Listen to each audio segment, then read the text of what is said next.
All right, so fun times in the NPM world, and we've had a worm within the NPM system ecosystem. It has been named the Shai Hulud attack. That is a nice Frank Herbert's Dune reference. So let's kind of like clear the air on what is it, what it's designed to do, what it's not designed to do, so there's no panic. Basically, it's a self-replicating worm which spread through NPM. This UpGuard article will be attached to the video description.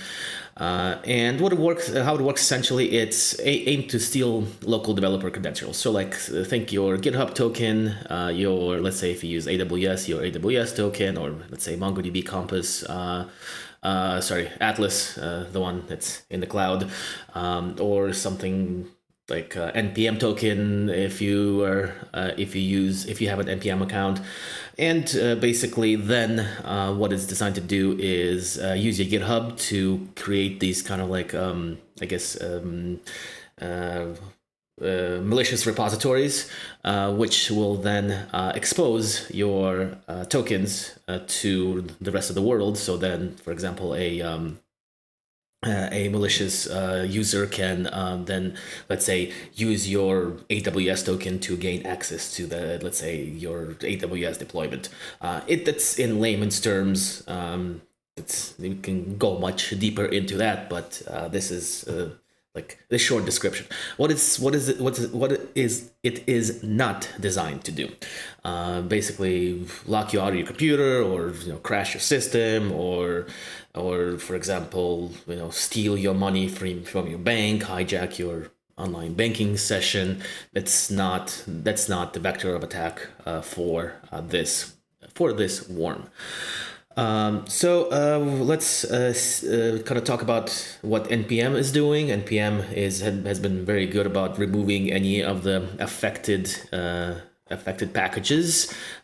So there is a list here that's provided by UpGuard of all the packages and all of the versions which were affected. So a lot of these developers have already updated that to new versions, whatnot. So chances are, if you're installing a something official package that's updated like as of today, it's pretty much fine. However, because NPM thrives on third-party development, some older packages might still be affected. Some older libraries might still be affected. So a couple of steps to protect yourself should be taken. And if what this video will cover, if you use VS Code, I use VS Code as one of my editors. I love it. I love VS Code extensions. I have some of them.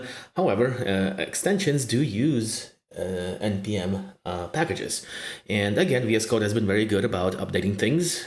So like if you're installing something that's updated as of today, chances are this is all fine. However, some outdated packages might be affected. So we will check that as well. The first thing that we want to do is check basically the main vector of attack, your GitHub account. If you don't have a GitHub account, then you will do that when you have a GitHub account. So for me, I will put in my username and I will run the check, and no threats found on my GitHub, meaning that I don't have any of these malicious repositories created, which are supposed to essentially like leak my tokens. Even if everything's fine, it's good to create a new token, essentially rotate your tokens. It's basically the suggestion of literally every article.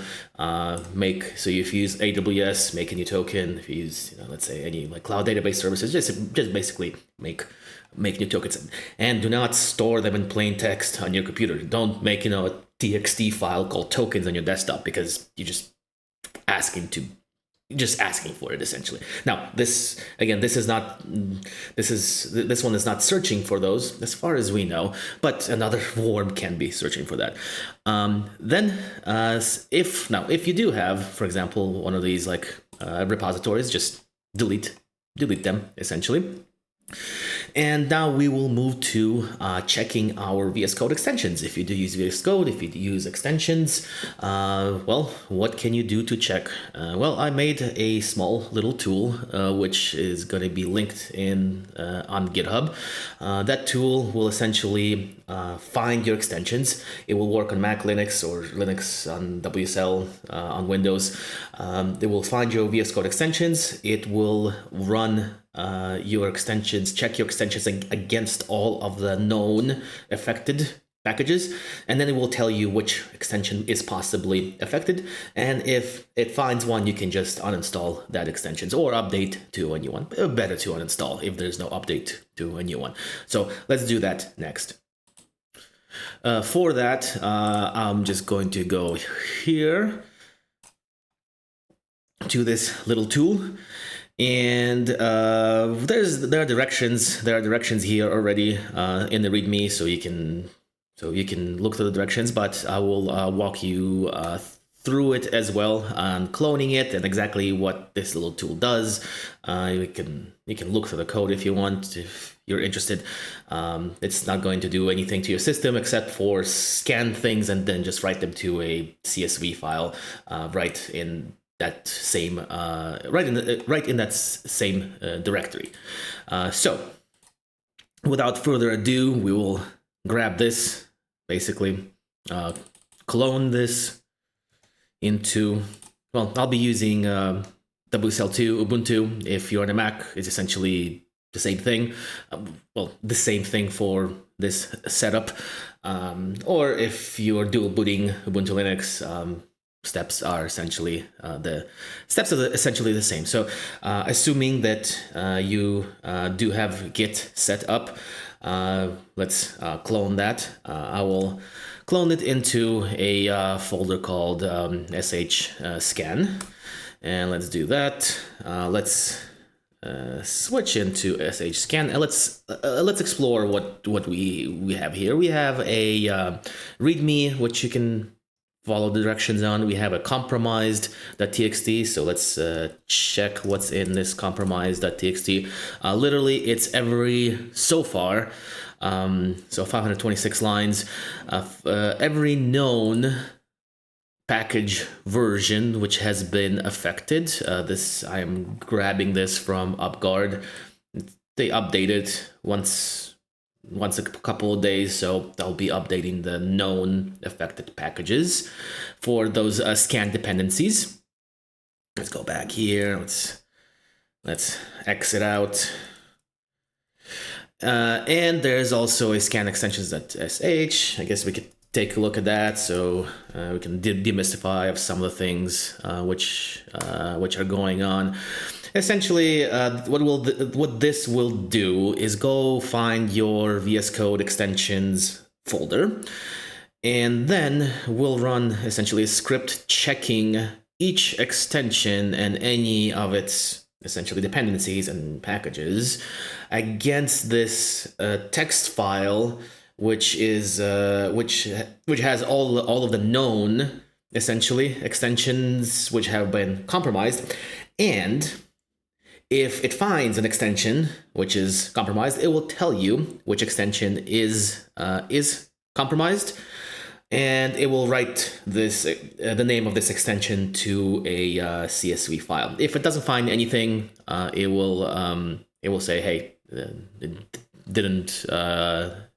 didn't find any extensions which are matched against those compromised packages. And the example output can be seen in the README as well. I think I've included that somewhere here.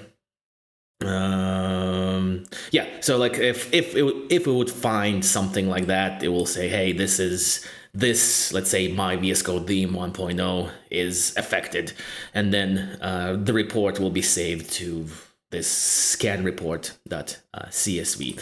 Anyhow, let's exit out of here and let's run this so that we can see what it actually does. And the prerequisite step for that is to make it executable. So we have this in our directions. So chmod +x, I'll just copy and paste it. extensions. So this will make it executable, and then we will run this scan extensions. So it found the following extensions for VS Code for me. It looked in VS Code server because I'm on WSL2. If you're on a Mac, it's going to look at .VS Code. Essentially, if you are dual booting Linux, it's going to be .VS Code as well, and then it tells us it will save to this CSV report. There's an option here if you want to look at every package, known package when it's scanning. I guess I will say yes. It will essentially print out, scanning this, matching against this package, which is known. So this will take a little bit. No, it's not the fastest script that I have made, so we'll pause that and come back because you really don't want to hear me ramble on for another minute or two. Anywho, it is done. So it scanned 526 known compromised packages. Well, not scanned the packages, but matched against those 526 known compromised ones. So let's say, in my case, nothing. None of my extensions in VS Code are compromised, but let's say it found one, and let's say I want to, remove that, right? So what I would do, again, it's in the directions. There's a couple ways to do it. As the directions show, you can then have code uninstall extension, and then whichever this extension it points to, let's say it found that, just plug that in here.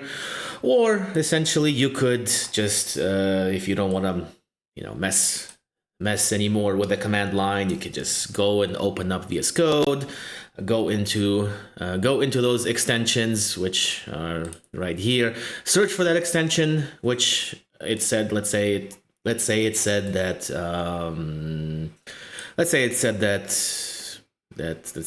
my Rust analyzer is bad. So I will go and search for that extension, which I have in here, and I would disable and uninstall it, essentially. Another way of doing that. And that's it for the VS Code part. Stay tuned. I'll have another tool on how to check, let's say, if you're using React or Node or with Express, whatever. Basically, if you use anything that has to do with Node modules, I will have another tool to check all of those against all of these potentially compromised packages. And that's it. Again, no need to panic. This is a part of, development life. There's always something. There are always people that want to essentially compromise and find new vectors of attacks. I don't remember if it was Linus Torvalds, the guy behind Linux, or maybe it was somebody else, one of the original OGs of the programming world, but one of them said, once something is online, it's already inherently insecure, essentially. It's already inherently unsafe. So it's just part of everyday life. Okay, that's it for now.